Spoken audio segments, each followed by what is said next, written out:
welcome everyone to the fourth Winterview of 2015.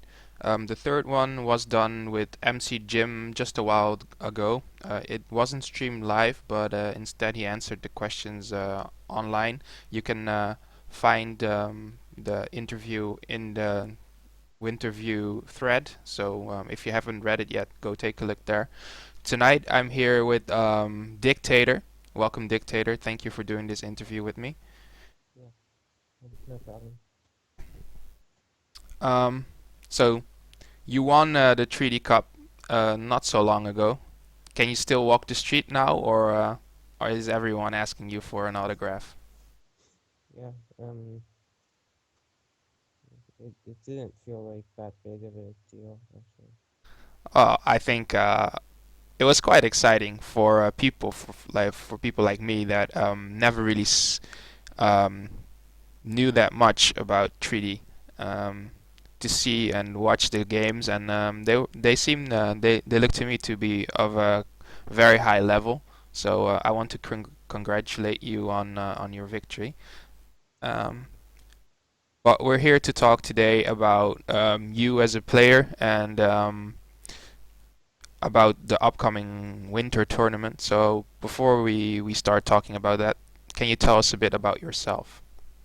Um, you mean like in real life? Yeah. Okay. Um, I'm 18 years old and I'm on my senior year in high school.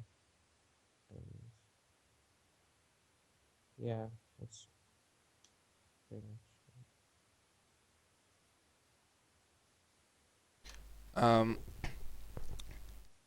what do you do outside school when you're not playing Age of Empires? Usually, I'm either watching TV or doing homework. And what kind of shows do you like? A lot of different stuff. I just finished watching South Park. Yeah, South Park. I like that show too. Did you finish watching the last season? Yeah, it was really good. Um, so let's talk about gaming in general. Um, what was the first RTS game that you ever played? This one. Okay.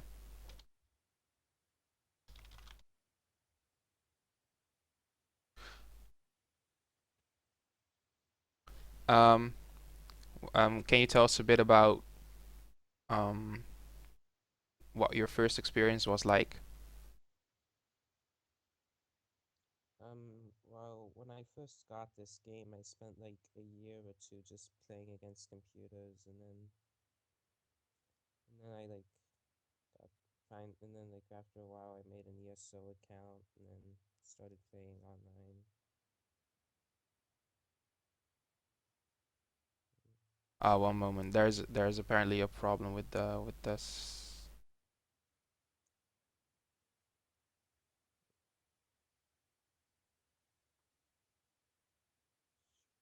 Um, they're saying that they cannot hear you very well.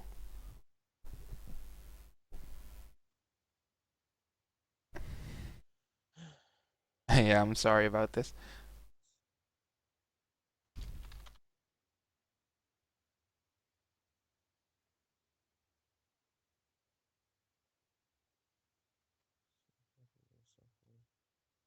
Oh, Well, yeah, um, is it better now? uh yeah, Yeah, this I is turned mu up my mic. this is much better. Okay. Yeah. So, yeah, we're just gonna continue. Yes, thank you. So, um, where were we? All right, you were telling me, can you tell me again about your first experience with Age of Empires? Okay. Yeah. So I spent the first year or two playing against computers, like on and off, and then like I started playing on ESO, I played a few Supremacy games up to like Corporal Sergeant level, and then I like read a guide by Stormcoming that made me want to start playing Treaty. So Hmm. and then I started playing Treaty, and I was hooked.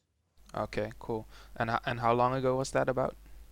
That was like in 2010 and 2011 when I started playing on Okay, ESO. so you were about 14 years old at that Yeah, time. Yeah, cool. yeah, 13, 14. And do you play any other games besides Age of Empires or? Occasionally I play League of Legends, but that game's like only fun with friends, I Yeah. think.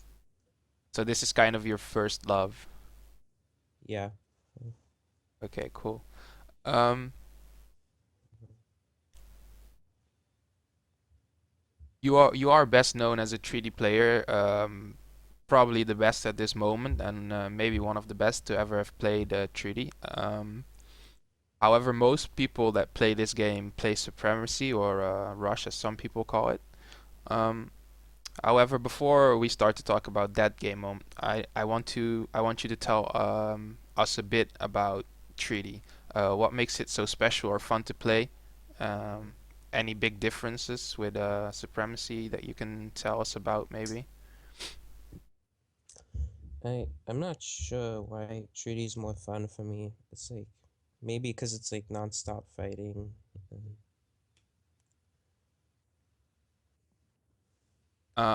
Do you enjoy doing the boom because it's a bit separated, right? First you do like 10 to 30, 40 minutes of booming, and after that, the fun really begins.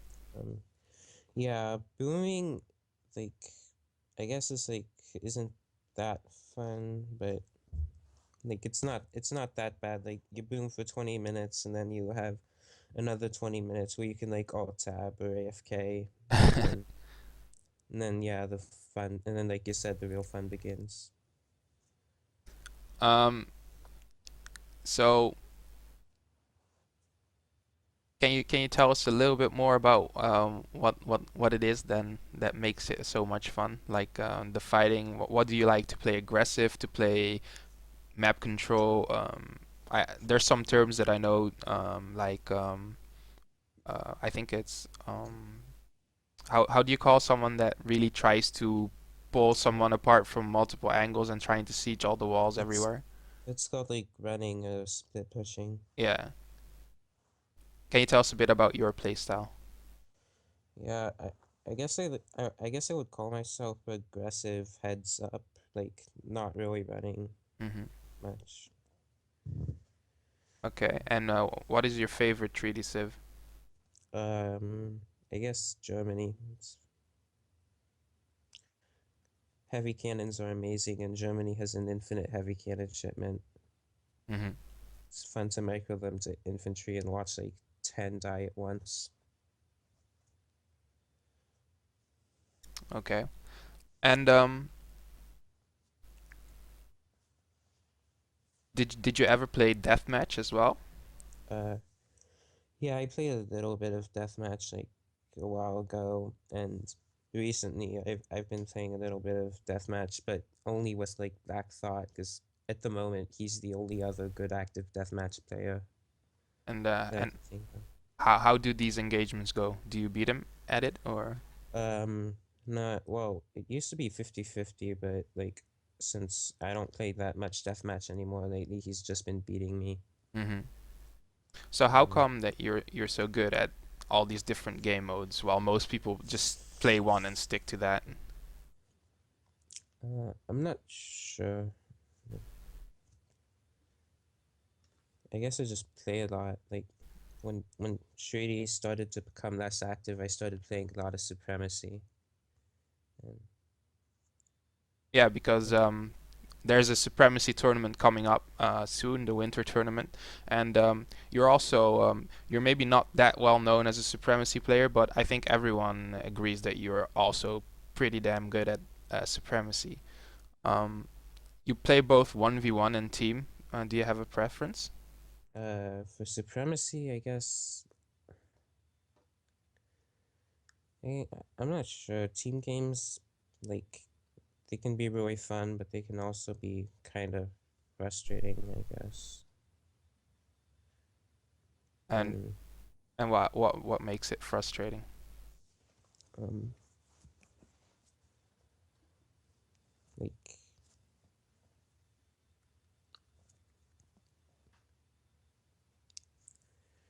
um I'm not sure. It's just So you do prefer 1v1, I guess then, just because maybe yeah, you have everything under control yourself. yeah. And Team games are kind of random. yeah, I know what you mean.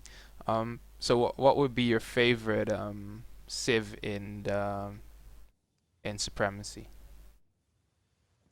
Um, Probably Germany as well. Like, And why is that? Because heavy cannons do not come into play in oh, Supremacy that often. it's like, cause it's like this. I guess cause like it's easiest to win games with them. Honestly, it's probably why.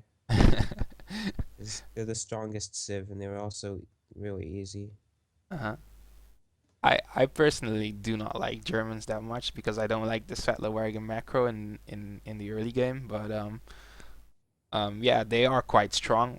We'll come to that balance issue a bit later. Um, is there a Civ that you hate to play against the most? Uh, it's like tied between Sue and Japan right now. Okay, though those can be considered quite bad Civs for Germany to play against. Maybe that's also why. Yeah. Do you have a favorite map? Um, I'm not. Not really. Like, I guess Siberia is pretty cool because the tower and the huge amount of resources encourages longer games. Hmm. Um, and it has quite a lot of good treasures. Yeah, the wood treasures. Wood treasures are nice. Yeah, they're nice for Germany, right? You want to have that Yeah, early TP. yeah. Um, so there was a question from Haji or Hagi, and it was quite a good question. So I used it to mix it in. Does treaty make you understand each civ better, and does it help you to be a better player in Supremacy? It definitely helps somewhat, but mm, like the mic like it helps with mechanics and with general APM and with map awareness, but micro is like a lot like kind of different in supremacy than in tree. Okay, it's cool that you start to talk about that because that was his second question actually. Um, is there a big difference between 3D and Supremacy Micro, or the way that you micro in both modes? Yeah, treaty is like a lot more like positioning and attack move, whereas like in supremacy you have to like aim the scums onto dragoons and stuff, Hmm. and aim dragoons onto hussars and Hmm. you but the and the exception is like with artillery and treaty you need to micro artillery equally as carefully as you would in supremacy. Hmm. Okay, Uh, Other than that, with treaty it's like positioning and attack move pretty much. okay. And so it's a bit more broader micro than, Yeah, yeah, and there's a lot less fighting going on. So I suppose you cannot really micro every unit all the time realistically, right? That should be crazy. yeah. Um, can you tell us a bit about your approach to the game? Um, do you have like whenever you join a lobby and you see your opponent is Japan, for example, then do you have an idea in your head when you green up about how you're gonna play the game, or do you just see how it goes? Is this for supremacy or treaty? For supremacy, just assume that all Okay, the questions are for supremacy. okay. Um, yeah, I have a certain build order in mind, and I and I don't really adapt much. Although, like, yeah, if I scout something, mm, like, Mm-hmm. like, So, so do you have a general build order maybe that you have? um, mm, well, for Germany, like, obviously 5 Ulan FF Mm-hmm. and 3 settler wagon, and I like to do 3 settler wagon and 700 wood. Okay, instead of three settler wagon, 700 coin. Yeah, Uh, and why is that? like, because then otherwise it's like you like have to chop for the barracks, and 700 wood also lets you get the tier 2 coin upgrade from the market, which can be useful. Okay. There's some players that like H2O, I think, and I'm not sure, probably Zoe, who has a lot of weird opinions, but he says that the tier 2 market upgrade for coin is not actually that valuable in supremacy because the Uh, mines run out so fast. I don't know, like I don't know if this is true because HO he often says weird things, like war wagons suck. Maybe we can get back to that. But have you ever found that there's a big difference to whether when you get that upgrade or when you don't? um, like I think I never I guess I don't never really noticed anything, but there has to be a difference if Mm-hmm. like you're gathering gold for mercenaries for like the Black Rider shipment, for example, and you have like 10 settler wagons or something on coin, then it Yeah, has to help, I yeah, of think. course. Yeah, you do gather a bit faster, but it's also quite an expensive upgrade.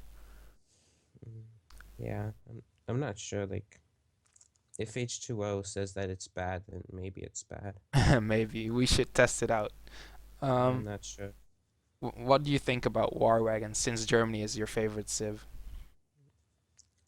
Um, I think that they're actually good against like Muscus pushes, like to just kite Yeah, hell out of them.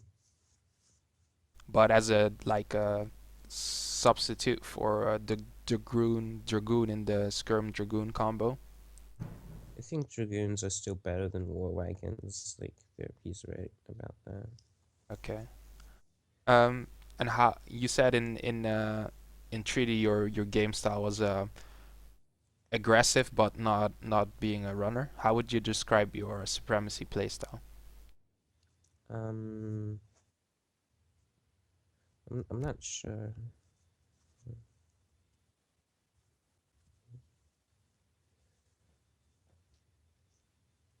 Can you try to explain it maybe? I played you a few times, and you had maybe different styles. Maybe it depends on which civ you play. Yeah. Um, with Germany, I like try to FF and then like be like really aggressive with like skirms and like trying to pick off vills and stuff. Hmm. And I do that with France too. I try to. Do you raid a lot? Do you think? Uh, I don't think I raid a lot. Like, I don't think I raid as much as I should sometimes, actually. Okay. So maybe something to try and improve and practice for Yeah, for the upcoming tournament. yeah, Because Germany is known as being one of the best raiding civs because of all the free Ullens that they get, and they have a high damage against Vils. yeah. So, is there any kind of style that you hate to play against or prefer to play Oh, against? there's a style that I hate to play against. It's like Japan when they just run around with Ashi and try to raid your vills and never fight your army. Yeah, yeah. I think everyone hates that style. It's kind of the Spider Xiande or Black XT3 Yeah, style. Yeah, yeah. There's a few players that do that, and maybe Azam plays like that sometimes too. Um, yeah, it's a very annoying style, but I think it's actually quite underrated if you do it well. Yeah, the 4.5 speed on Ashy is kind of insane. Yeah, and they have a high damage, so again, Yeah, they're really good at raiding. yeah.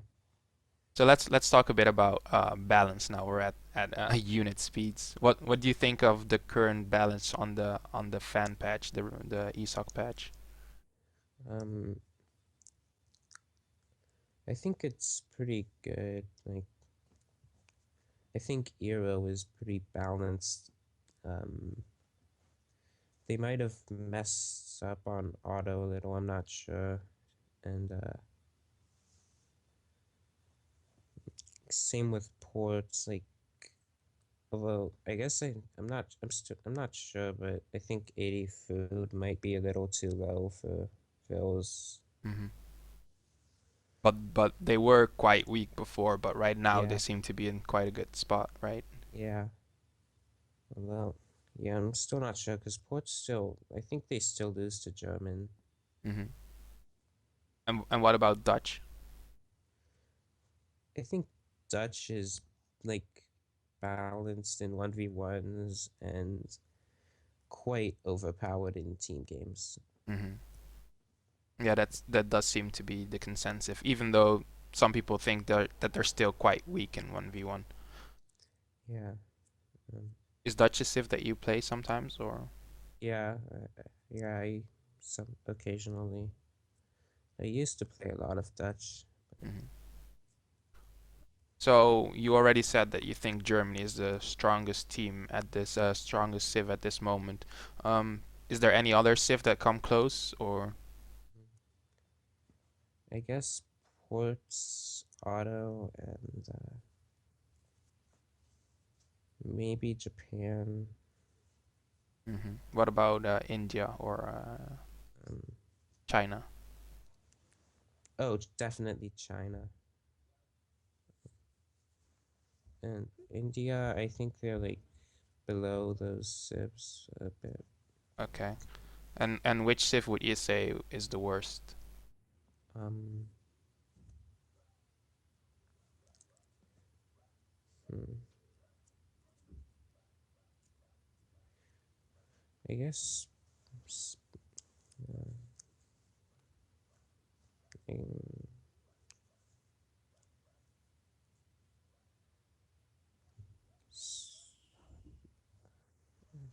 yeah, I'm not sure. Spain, maybe. Um, Spain, yeah, Spain is usually on the bottom tier list there. Dutch, perhaps. Yeah. Um, what about Russia? Oh, I completely forgot about Russia. Yeah, they're definitely one of the weaker civs.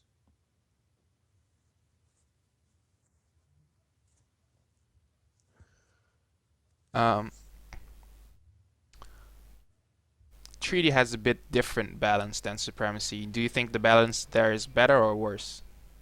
I think it's the balance in treaty is about the same as the balance on the RE patch in Supremacy, so not that great, but Okay, within like poor spirits, Spain and Germany, treaty is quite balanced actually. okay. So if you take out Russia, Japan, France, as you did in the cup, that Yeah, improves the balance. yeah, Okay. Um, France is considered to be the best treaty civ, right? yeah, Okay. Um, so let's talk about the upcoming tournament. Is this the first time that you play in a Supremacy tournament? yeah, yeah. So you have, yeah, you didn't sign up for the previous ones. Yeah, spring one I just chose not to, and then the summer one I couldn't. Okay. So what made you sign up for this one? Um, like for the spring one, like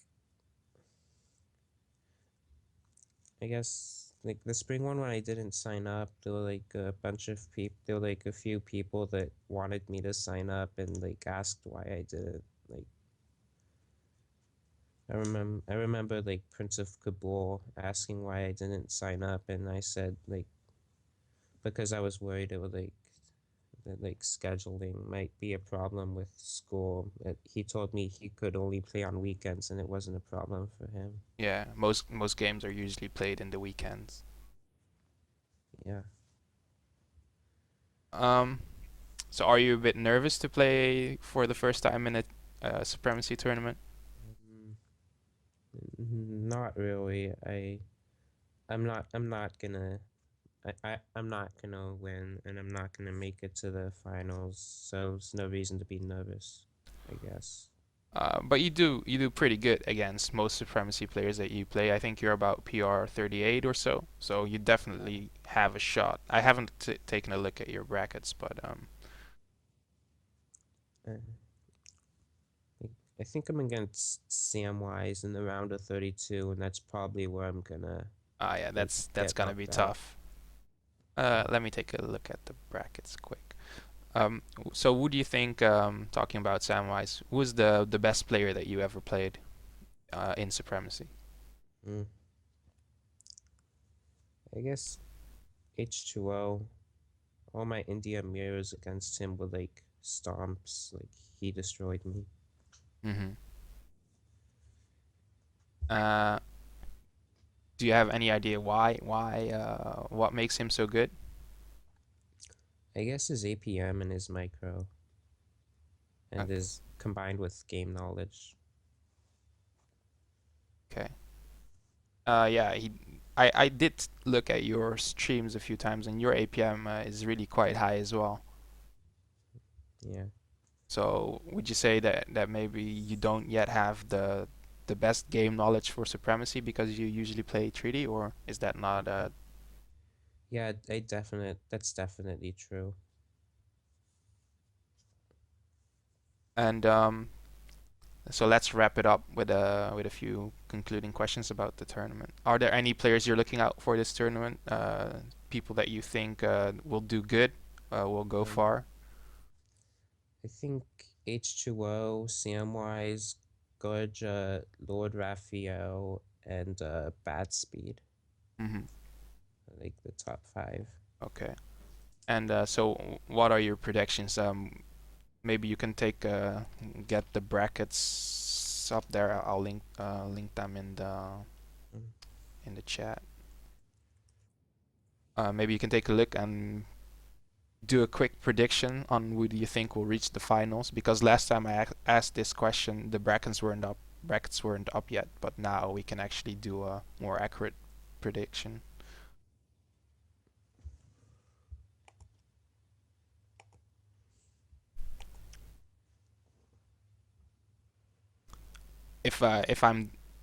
I'll do one before you, so you can take a look, because I already have it up. If I'm looking at the brackets here, I think the top side will be decided either by Samwise or Lord Raphael reaching the finals. It will be between them, I think. And on the bottom side, um, I think H2O, but he has a reputation for sometimes rage quitting. So if he does rage quit, I don't know who will go to the finals from that side. We have Acer Game over there who came second last time. So there's a few other good players in there too. I think the finals will be like H2O against Samwise. I think like Samwise from the top and H2O from the from bottom. the bottom. Yeah. Do you think Lord Raphael may be able to beat Samwise? Yeah, maybe. That's Okay. Uh, and how far? Yeah, well, you said you were gonna play Samwise in the round of 32, so that will be a tough game. I think it will be best of five. What do you predict the score will be in that best of five between you two? uh I think I might take one game away from him with German, so it'll be like 3-1 All right. him winning.